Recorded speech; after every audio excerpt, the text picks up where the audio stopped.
Here are 10 famous quotes. Your objective is to identify the person who said each one.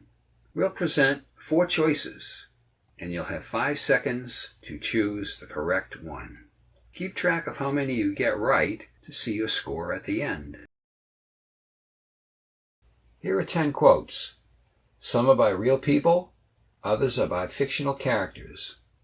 If the screenwriters decide to go on strike, at least you'll have Guess That Quote to have fun with. Quote 1. Roads? Where we're going, we don't need roads. Here's a hint. This quote was not said by an Apollo astronaut or by an Arctic explorer.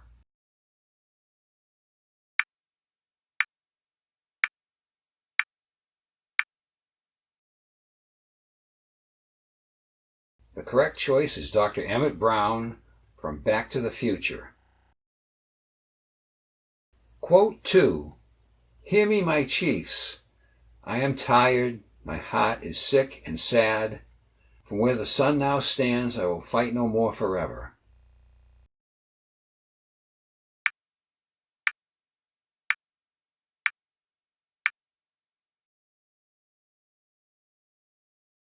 The U.S. government broke a land treaty with the Nez Perce Indians, forcing the group out of their homeland in Wallowa Valley in the Northwest.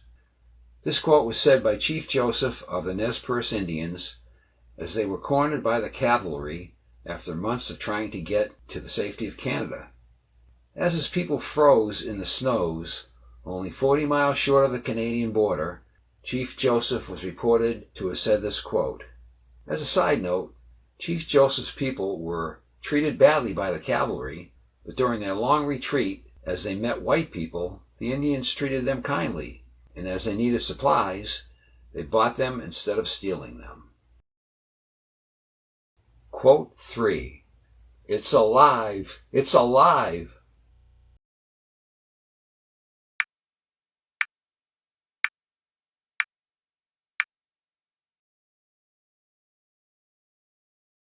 This line was not actually in the book Frankenstein. It was introduced in a 1931 movie. Another difference between the book and the 1931 movie is that Frankenstein is named Henry instead of Victor. In the book, he is also not a doctor, just a scientist.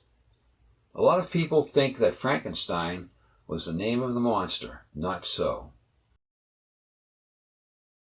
Quote number 4. War is hell.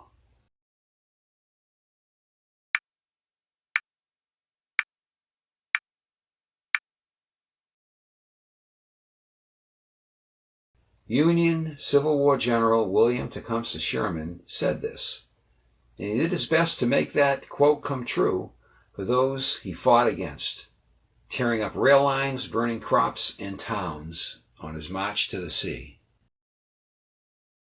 Quote number 5. Hasta la vista, baby.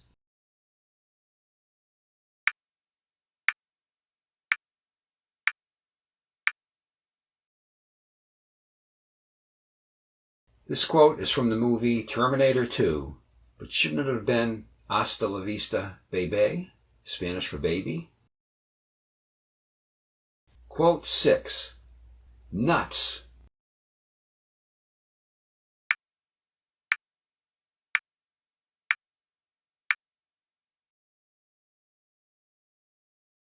The simple quote was made by General McAuliffe when his division was surrounded by Germans at Bastogne during the World War II Battle of the Bulge.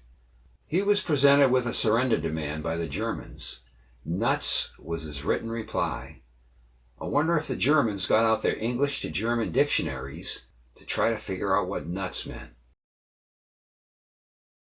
Quote 7. Please, sir, I want some more.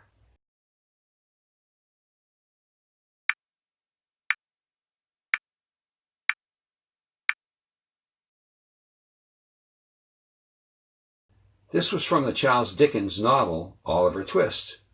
Little Oliver walked up to the head table, showed his empty plate, and said to the headmaster, Please, sir, I want some more. The earth-shaking nature of that question way back then would be like someone today asking, Can I have another Big Mac, but free? Quote 8. If a man does not keep pace with his companions, perhaps it is because he hears a different drummer.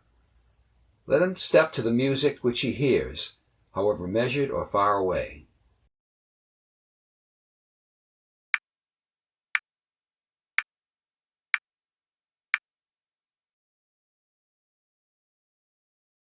This quote was by Henry David Thoreau. He definitely didn't keep pace with his companions, living alone out in the New England woods, contemplating the changing of the seasons at Walden Pond. All alone, except for maybe the hundreds of visitors who stopped by to hear his words of wisdom. Maybe that quote was intended to justify his lifestyle. You may have been required to read his book Walden when you were in school.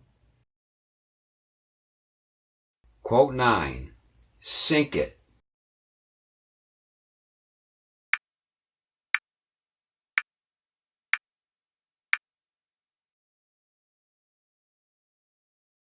The answer is UK Prime Minister Margaret Thatcher. Whether you think of her as a great Prime Minister or as Milk Snatcher Thatcher, who removed free milk from kids' school lunches, or the person who closed the mines, putting thousands of people out of work, she gave that order during the Falkland War when asked what to do about the Argentinian cruiser General Belgrano. 323 people died in the sinking, contributing to her other nickname, the Iron Lady. Quote number 10. It takes a village to raise a child.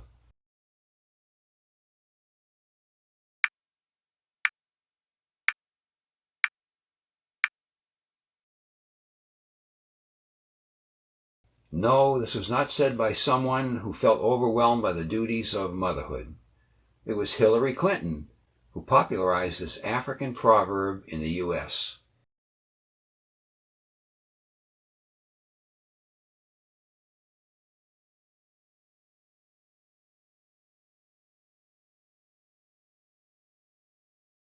So, how well did you do? Let us know in the comments. If you'd like to see future episodes in this series, please click the subscribe button below.